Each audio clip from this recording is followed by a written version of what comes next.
Another interesting node is a fault. You can create a fault in your train like this. It's a crack, big crack.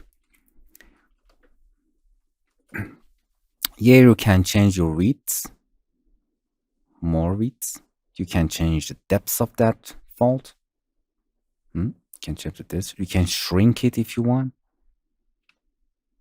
or expand or make it smaller or bigger. Here you can change it, shrink.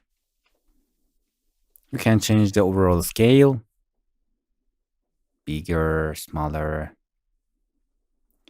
You can add more chaos, more random to that, more chaos, more crackiness. Yeah.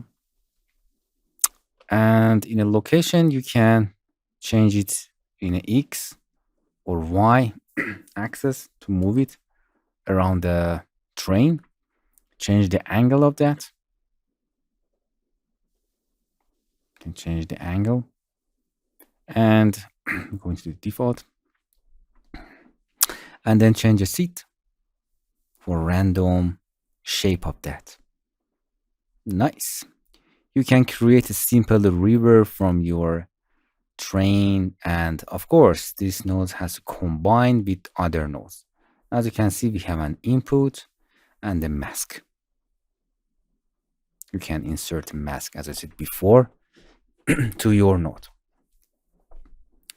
And we have output simple and valley to the create a valley with that.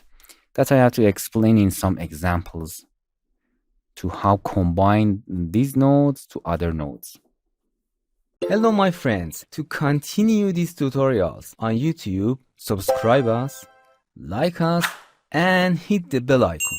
And now you will be alerted about all of the amazing videos that we release.